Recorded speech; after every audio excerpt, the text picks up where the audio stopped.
Hoje vamos falar de uma verdadeira crise que ninguém tá falando, a crise no Bayer Leverkusen de Xabi Alonso. Nós vamos entender os porquês dessa crise e o que realmente está acontecendo com o time de Xabi Alonso. Será que esse trabalho que ganha a Bundesliga com 90 pontos vai dar continuidade? Será que o culpado é o próprio Xabi Alonso ou os jogadores jovens do Bayer Leverkusen? Vamos entender esse assunto aqui no vídeo de hoje, do verdadeiro culpado da fase atual do Bayer Leverkusen, e também vou conversar um pouco sobre o futuro de Xabi Alonso. Pra quem caiu aqui de paraquedas e não me conhece, eu sou o Corvo, apresentador desse canal. Seja muito bem-vindo ao Plano Blues. Essa é mais uma das muitas apontadas crises do futebol, né? Todo canto a gente tá vendo, atualmente nós temos o Real Madrid em crise, nós temos o Manchester City de Pep Guardiola também vivendo um momento, e não seria diferente com o Bayer Leverkusen, também tá vivendo um momento um pouco esquisito e fora do comum do que o que foi apresentado desde a chegada de Xabi Alonso. Mas claramente, isso aqui tem um motivo, razão e circunstância pra estar acontecendo. Durante o vídeo você vai entender exatamente quem são os verdadeiros culpados pela fase atual do Bayer Leverkusen de Xabi Alonso. Um ponto que eu tenho que mostrar pra vocês é pensar de uma maneira um pouquinho mais racional no que tá acontecendo. Cara, na Champions League atual, o primeiro colocado é o Liverpool com 15 pontos e o sexto colocado da Champions League é o Leverkusen com 10. Então, apesar da crise, o time não tá tão mal assim, inclusive tá à frente do Bayern de Munique. Dentro da Bundesliga já não é o mesmo cenário, ele tá atrás por muitos pontos, por diversos que são os motivos. Claramente há uma pequena inconsistência dentro do Bayer Leverkusen que tem feito eles tomarem mais gols do que o comum, do que o habitual que era na outra temporada. Será que isso é culpa dos jogadores ou do esquema tático falho de Xabi Alonso? Vamos entender um pouquinho mais pra frente. Primeiro eu tenho que explicar pra vocês qual é o objetivo de Xabi Alonso, qual é o esquema tático dele e qual ideia ele traz pra campo, e se é que é ela que é o grande culpado. Quando a gente vê o grande brilho de Xabi Alonso é em conseguir fazer com que o time seja extremamente ofensivo, extremamente opressivo e que consiga subir suas linhas o máximo possível. É um time que fazia pressão alta, batia na construção do adversário e sabia roubar a bola no ataque dele, criar uma jogada rápida. Mas também era um time que não queria abrir mão da posse da bola. O tempo inteiro ele queria ter essa posse. Então ele estava confortável em jogar sem a bola e com a bola da maneira mais ofensiva possível. Era uma construção que por muitos era confundido com o que faz Pep Guardiola, o que não tem nada a ver. Ele sim tem esse objetivo de ter a posse da bola, mas com uma ideia por trás. E essa ideia não é uma ideia de controle extremo, é uma ideia de objetividade ofensiva. Então ele tem um objetivo final para essa posse. Ele pega essa posse e transforma em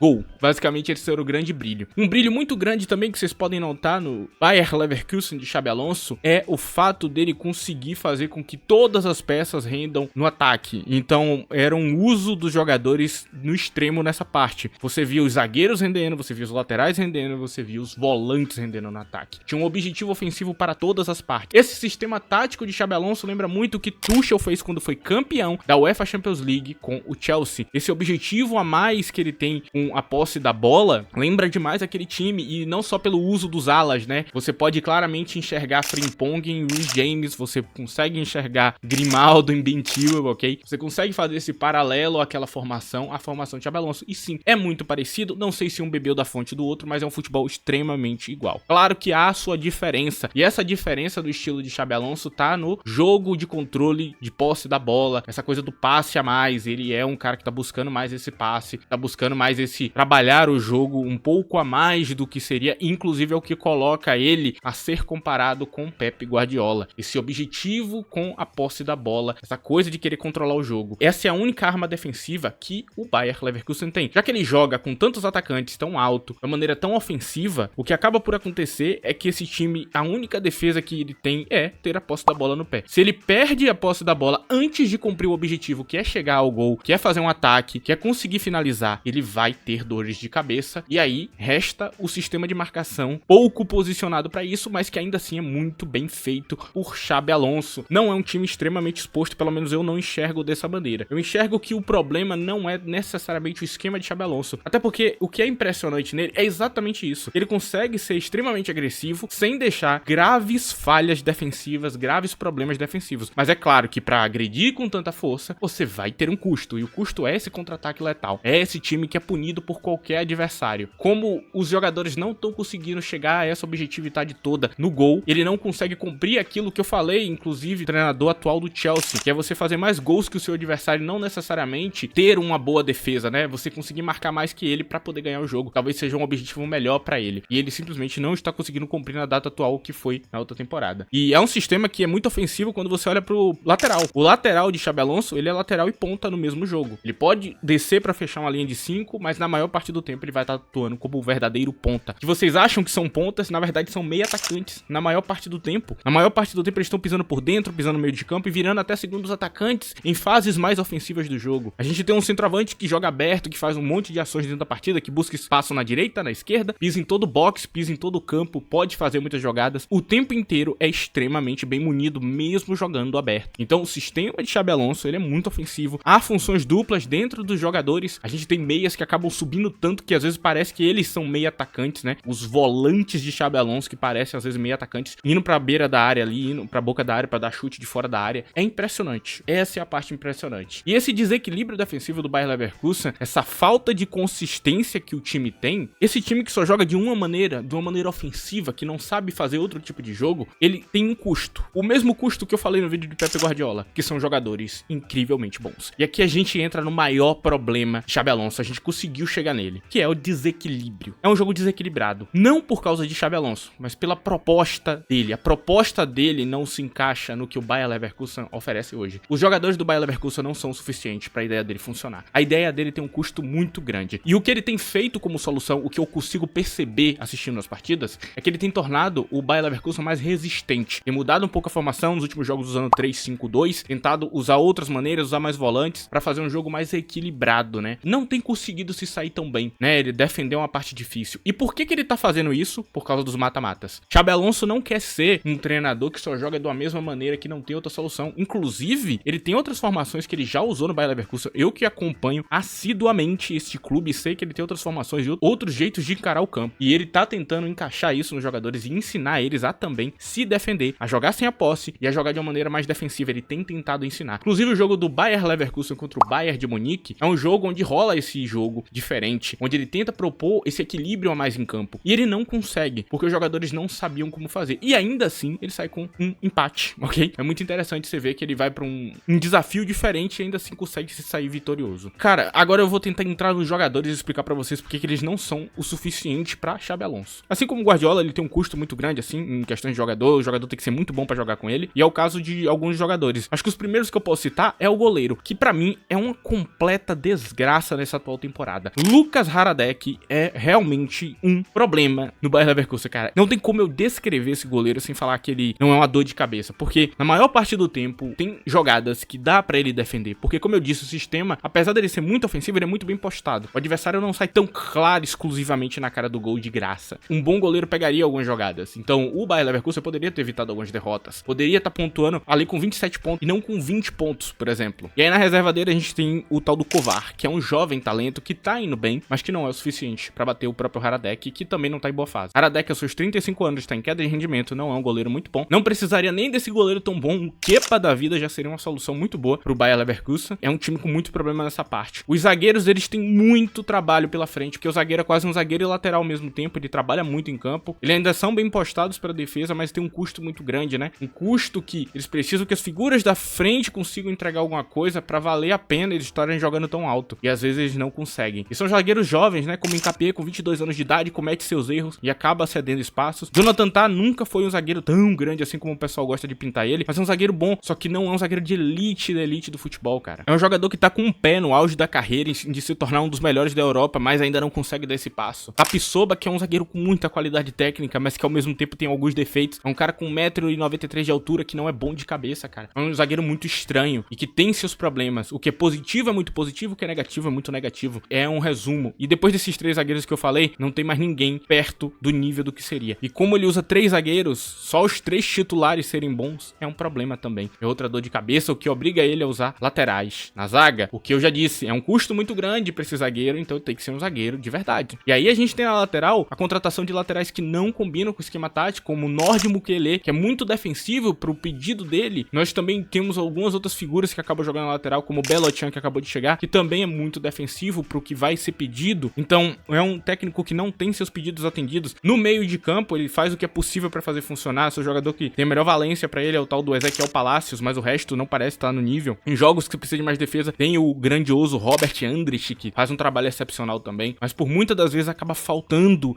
essas figuras no meio de campo de elite de verdade. São jogadores que estão com um pé na elite do futebol, mas não são. Eles são jogadores bons, bem treinados e que estão em momentos bons de suas carreiras, mas não são jogadores de elite. A coisa mais próxima da elite que ele tem é Ezequiel Palacios. E nem sempre o jogador da característica, como Alex Garcia, que é um jogador com ritmo um pouquinho mais lento do que o que ele vai pedir, ok? Então esse é o grande problema. A gente tem dentro da lateral dele um jogador que é excepcional no ataque, que parece um ponta, que é Jeremy Frimpong, mas ao mesmo tempo é um jogador que não sabe voltar pra marcar, é um jogador que não tem uma boa leitura, é um jogador que não marca bem e que deixa espaço. É um jogador que também no ataque tem um defeito grave, ele perde muito gol, são muitas oportunidades que Frimpong vem perdendo nos últimos tempos. É um jogador falho, é um jogador talentoso, mas falho, que de novo acaba não executando com perfeição. A gente tem do lado dele também, que disputa a posição, Nathan Taylor, que é um atacante pela direita do campo, que também não consegue executar perfeitamente a ideia de Xabi Alonso. Então a gente começa a entender que o problema não é o treinador. O Bayer Leverkusen não tem elenco pra disputar um título. O Bayer Leverkusen tem elenco pra estar nas primeiras posições talvez, mas não disputar o título. E quem fez esse time ser o que é Xabi Alonso e Florian Wirtz. E aqui eu cito o melhor jogador desse time, a elite da elite do futebol, um jogador dos mais inteligentes que eu já vi, com a visão de jogo perfeita. Com o jogo perfeito, ele é bom em tudo. Ele é bom marcando, ele é bom driblando, ele é bom criando jogo, ele é bom com passe, ele é bom com criar jogadas aleatórias.